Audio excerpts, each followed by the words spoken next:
The Grateful Beggar. Once upon a time, a beggar used to sit under a tree by the riverbank.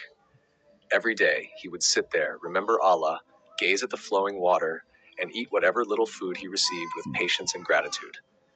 People considered him mad, but he was always content and thanked Allah in all circumstances. One day, the king passed through that path. He rode a grand horse, surrounded by soldiers and ministers. When he noticed the beggar, he stopped and curiously asked, "Oh, beggar, what do you do sitting here?"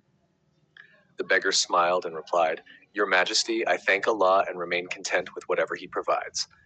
The king laughed mockingly and said, "How can a poor man like you expect his prayers to be accepted? You have no wealth, no status, yet you express gratitude." The beggar calmly replied, "Your Majesty, gratitude is not about wealth, it is about inner peace. One who thanks Allah is never truly empty-handed."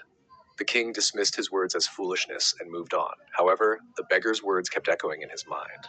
The turning of fate.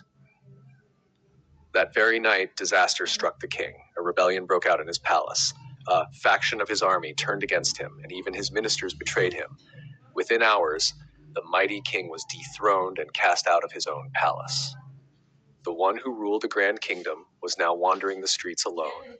Hungry and exhausted, the king eventually reached the riverbank and saw the same tree where the beggar used to sit. To his astonishment, the beggar now stood there, dressed in royal garments, surrounded by palace guards, radiating dignity and honor. Shocked, the king asked, "How did this happen?" The beggar smiled and replied, "Your Majesty, I told you, a grateful person is never left empty-handed. You considered me weak, but Allah granted me honor, and you who once took pride in your wealth stand empty-handed today."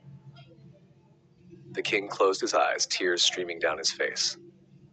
"I was always arrogant, but today I understand that true kingship is not in wealth, but in inner peace." The beggar stepped forward, embraced the former king, and said, "Allah tests everyone. Only those who remain grateful succeed." From that day on, the former king chose to live a life of humility